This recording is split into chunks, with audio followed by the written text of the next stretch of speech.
ఓం నమ శివాయ శ్రీమాత్రే నమః. మిత్రులకి శ్రోభిలాషులకి అలాగే నన్ను ఇంతగా ఆదరిస్తున్న యూట్యూబ్ ప్రేక్షకులందరికీ కూడా పేరు పేరు ధన్యవాదాలు. చాలామంది మిత్రులు మెయిల్స్లోను కామెంట్స్లో శ్రీనివాస్ గారు మాకు ధనానికి లోటు లేకుండా ఉండడానికి ఇంటి దగ్గర ఏదైనా ఒక మొక్క చెప్పండి.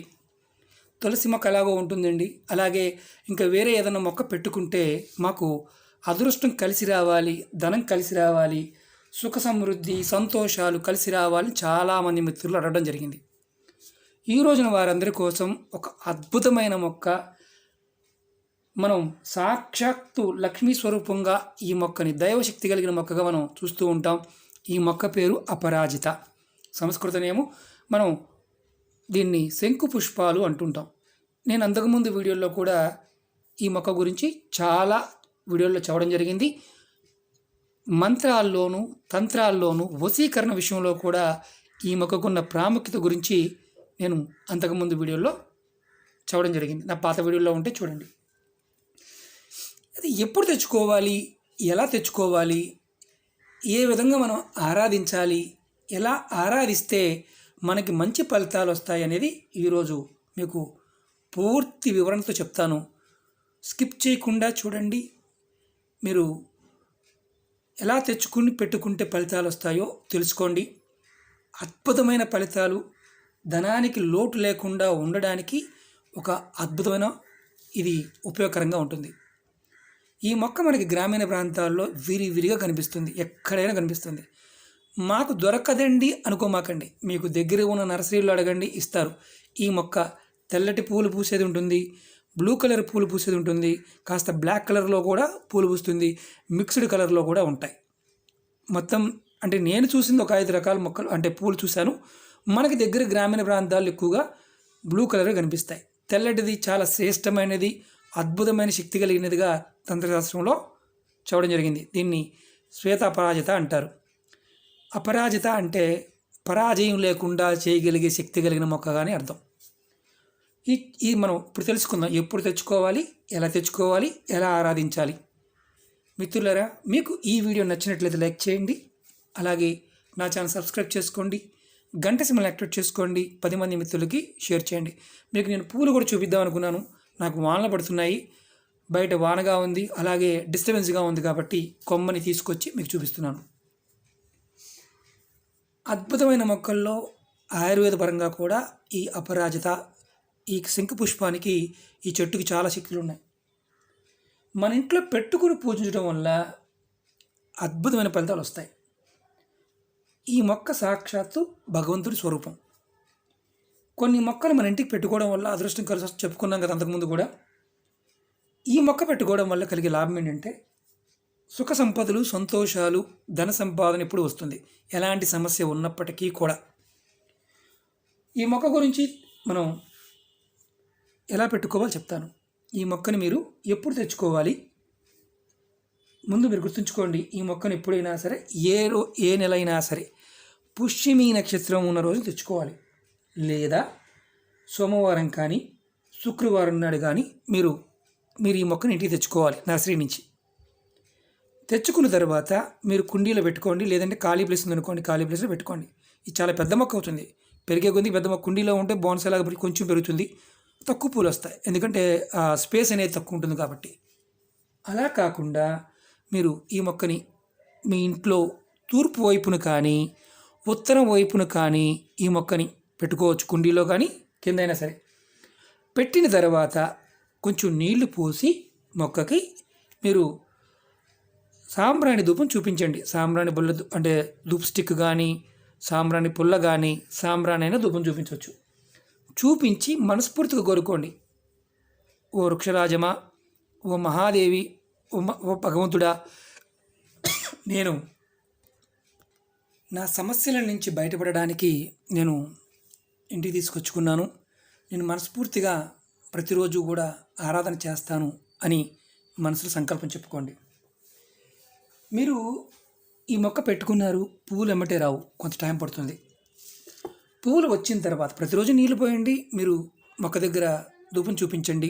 అలాగే మీరు ఇంకొక చేయాల్సింది ఏంటంటే, ఈ మొక్క మీ దగ్గర ఆల్రెడీ ఉంది, పువ్వులు పూస్తున్నాయి, రోజు ధూపం చూపించండి. ఆ పువ్వులతో శివారాధన చేయండి. తెల్లటి పువ్వులతో కానీ లేదా మీకు బ్లూ కలర్ పువ్వుతో అయినా సరే. నేను నా ఛానల్లో మీకు కనిపిస్తూ ఉంటుంది, శివుడి వెనకాల ఒక పువ్వు కనిపిస్తూ ఉంటుంది, ఈ శంకు పువ్వులే.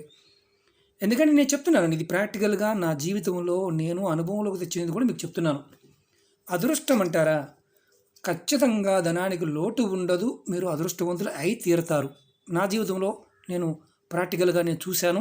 ఖచ్చితంగా డబ్బు సంపాదన పాయింట్ ఆఫ్ వ్యూలో కావచ్చు, మీ ఆదరణ కావచ్చు, చూస్తున్నారు కదా. నేను ప్రతిరోజు శంకు పుష్పాలతో శివారాధన చేస్తాను, అందులో మొగవాడమే లేదు. ఎందుకంటే నేను చేసేది మీకు చెప్తూ ఉంటాను. మీరు ఆయుర్వేద పరంగా కూడా మీకు ముందు వీడియోలో చెప్తాను. అది ఇప్పుడు మనకి ఆ సబ్జెక్ట్ మనం పక్కన పెడదాం.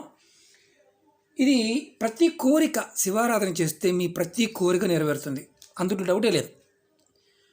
మీరు ధూపం చూపిస్తే చాలు, దీపం వెలిగించాల్సిన అవసరం కూడా లేదు. అలాగే ఈ మొక్క పెట్టిన తర్వాత మనం రోజు, అంటే మనకి ఖాళీ ఉన్నప్పుడని కాదు, మనం రోజు చేయగలిగితే చేయండి. నెలసరి టైం ఉన్నప్పుడు మాత్రం పొరపాటున ఆకులు కానీ పువ్వులు కానీ ఏమి కొయ్యమాకండి. ఎవరైనా మరణించి ఉన్నా సరే మీరు ధూపం చూపించాల్సిన అవసరం లేదు, చూపించవద్దు కూడా. అలాగే ఇంకో చేయాల్సిన మెయిన్ ఇంపార్టెంట్ ఏంటంటే, ఎవరైనా సరే మీకు పువ్వులు కావాలి, మీ ఇంటికి వచ్చారనుకోండి, మీరు కోసి ఈ పువ్వులు ఇవ్వాలనుకుంటే మీరు కోసి మీ చేతితో కోసి అక్కడ గిన్నెలో పెట్టి మామూలు ఎక్కడ ప్లేస్లో పెట్టి ఇవ్వండి. అంతేగాని డైరెక్ట్గా చేతికి ఇవ్వమాకండి ఈ పువ్వులు. అలాగే మనం కలిసి రావడం లేదు, చాలా ఇబ్బంది పడుతున్నాం, పెట్టుకున్నాం, పువ్వులు రావడానికి 1-2 నెలలు పట్టింది, టైం పడుతుంది ఖచ్చితంగా. ఒకవేళ మొక్క చనిపోతే మళ్ళీ మొక్క పెట్టండి. పుష్మి నక్షత్రం రోజున కానీ, సోమవారం కానీ, శుక్రవారం కానీ, ఉదయం తెచ్చుకోవచ్చు, సాయంత్రం తెచ్చుకోవచ్చు, ఎప్పుడైనా తెచ్చుకోవచ్చు.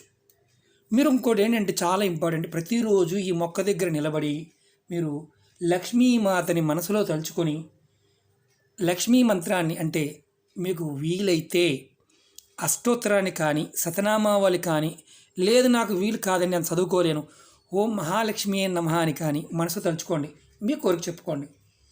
మీరు ఇలా గనక రోజు 108 సార్లు కనుక అమ్మవారి మంత్రాన్ని ఈ మొక్క దగ్గర తలుచుకుంటూ ఉంటే లక్ష్మి మీకు ఎప్పుడు లోటు లేకుండా మీ ఇంట్లో ఉంటుంది. ధనానికి లోటు ఉండదు. ఏని సమస్య రానివ్వండి, ధనం మాత్రం వస్తుంది. సమస్య వచ్చినా ధనం వస్తుంది, సమస్య లేకుండా ఉండవు, కానీ ధనం వస్తుంది.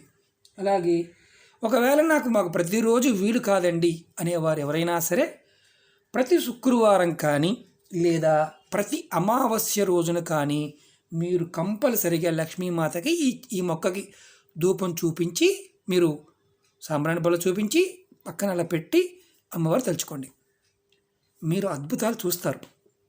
మనం అంతకుముందు వశీకరణ విషయంలోనూ అలాగే తంత్రపరమైన విషయాల్లో ఈ చెట్టు వేరుని తావిజులో పెట్టుకుని ధరించమని చెప్పాం. శ్వేతం అంటే తెల్లటి పువ్వులు పూసేదానికి చాలా కొంచెం శక్తి ఎక్కువ ఉంటుంది. అలాగని బ్లూ కలర్ పువ్వులు పూసేదానికి ఉండదని కాదు, శివారాధనకి 2 సమానమే.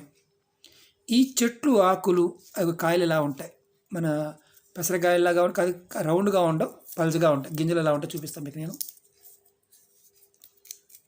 ఇవి మీకు ఆన్లైన్లో కూడా దొరుకుతాయి, చూడండి గింజలు ఎలా ఉంటాయి, మన పెసలు ఎలా ఉంటాయి అలా ఉంటాయి.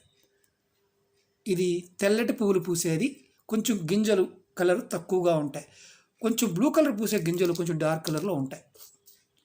కాబట్టి మీరు బ్లూ అయినా పర్వాలేదు, తెలుపుదైనా పర్వాలేదు, నలుపుదైనా పర్వాలేదు, నల్లటి పువ్వులు కనుక మీకు దొరికితే మీరు కనుక దుర్గని కానీ కాళికాని కానీ చండీని కానీ ఆరాధిస్తే శత్రువు అనేవాడు ఎంత గొప్ప శత్రువు అయినా సరే నిర్వీర్యమైపోతాడు, అంత గొప్ప శక్తి ఉంటుంది.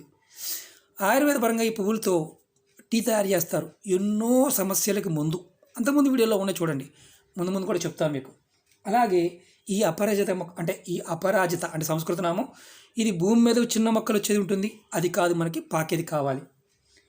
ఈ మొక్కని మీరు ఏదైనా సిద్ధి మంత్రం, నాకు ఒకవేళ ఏదైనా మంత్రోచ్చారణ చేస్తున్నారు, నాకు ఏదన్నా త్వరగా సిద్ధించాలనుకున్నప్పుడు ఈ మొక్క దగ్గర కూడా లక్ష్మీదేవి సంబంధిత విషయాలు కానీ శివ సంబంధిత మంత్రాలు కానీ ఈ మొక్క దగ్గర కూర్చుని జపం చేస్తే త్వరగా సిద్ధిస్తాయి.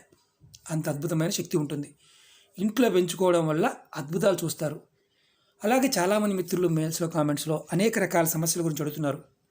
మిత్రులారా, సంతానం, వివాహం, వ్యాపారాభివృద్ధి, ఉద్యోగం, ఆరోగ్యం, అలాగే తంత్ర మంత్ర ప్రయోగాల నుంచి బయటపడడానికి ఇలాంటి సమస్యలన్నీ మీకు ఏదైతే భయాలు, దిష్టి దోషాలు, ఘోషలు, ప్లాంట్లు, ఫ్యాక్టరీలు, వర్క్షాపులు వీటన్నిటి గురించి కూడా చాలా వీడియోలు చేయడం జరిగింది. నా వీడియోస్లోకి వెళ్ళండి, మీరు ఆచరించగలిగేదాన్ని ప్రయత్నించేయండి. ముందు చాలామంది మిత్రులు అడిగారు దీపాల గురించి చెప్పండి అని. మిత్రులారా, దీపం అంటే ఏ రకంగా దీపం పెట్టాలి, ఏ నూనెతో పెట్టాలి, ఏ ఆయిల్తో పెట్టాలి, ఎప్పుడు పెట్టాలి, ఎలాంటి ఫలితాలు ఉంటాయో మీకు అన్నీ కూడా ముందు రాబోయే రోజుల్లో ఆయుర్వేదం, అలాగే జ్యోతిష్యం, తంత్ర జ్యోతిష్యం, అలాగే యంత్రాలు, మంత్రాల గురించి కూడా మీకు పరిపూర్ణంగా మీకు తెలియజేస్తాను. మీ అందరికీ కూడా ఆ పరాదేవత మీ వెంట ఉండి ఎల్లవేళలా మిమ్మల్ని కాపాడాలని మనస్ఫూర్తిగా కోరుకుంటున్నాను. మన సనాతన ధర్మంలో ప్రతి సమస్యకి ముందు ఉంది. బాగా గుర్తుంచుకోండి. మీరు చాలామంది భయపడుతూ ఉంటారు. భయాలు వదిలేయండి. అసలు మంత్రం కొన్ని ఎలాంటి శుచి శుభ్రం లేకుండా ఉండే మంత్రాలు కూడా ఉన్నాయి గణపతి విషయంలో. ముందు చెప్తాను, మీకు అన్నీ చెప్తాను. భయం వదిలేయండి. ధర్మంలో మన ధర్మం ఎప్పుడు కాపాడుతుంది. మన పూర్వీకులు మనకి ఇచ్చిన అద్భుతమైన ఆయుర్వేదం, ఈ తంత్ర మంత్రాల్లో అన్ని శక్తులు ఉన్నాయి. మన వాళ్ళు శాంతి కాముకులు. అంటే ఏంటంటే ఏదో ఎవరినో అనేసి దాని నుంచి లాభం పొందాలని చూడరు. ఎందుకంటే పూర్వకర్మ అనుభవించాలి, పూర్వశాపాలు తొలగించుకోవాలి. అలాగే మనం ఎన్నో జన్మల నుంచి మనం శాపాలు, కర్మలు చేస్తూ వస్తూ ఉంటాం. అవన్నీ కూడా మనకి తీరిపోవడానికి మన ఋషులు చాలా చెప్పారు. ఆచరించగలిగేదాన్ని ప్రయత్నించేద్దాం. మనం చేయలేని దాన్ని ఆ ఈశ్వరుడికి వదిలేద్దాం. ఎలాంటి ఇబ్బంది లేదు. ధర్మంలో ఉన్నప్పుడు ఖచ్చితంగా మంచి జరుగుతుంది. చాలామంది మిత్రులు అంటుంటారు, మేము వేరే మతంలో ఉన్నామండి, చేయవచ్చా చేయకూడదా? మీరు మనస్ఫూర్తిగా ఇది చెయ్యాలి అనుకుంటే, అందరూ సనాతన ధర్మంలో ఉన్నవారు, ఈ దేశంలో ఉన్నవారు, భారతదేశంలో ఉన్నవారు కాబట్టి ప్రయత్నం చేయండి. ఓకే మిత్రులారా, మీకు ఈ వీడియో నచ్చినట్టు లైక్ చేయండి, నా ఛానల్ సబ్స్క్రైబ్ చేసుకోండి, గంట సింబల్ని యాక్టివేట్ చేసుకోండి, 10 మంది మిత్రులకి షేర్ చేయండి. ఓం నమః శివాయ, శ్రీమాత్రే నమః.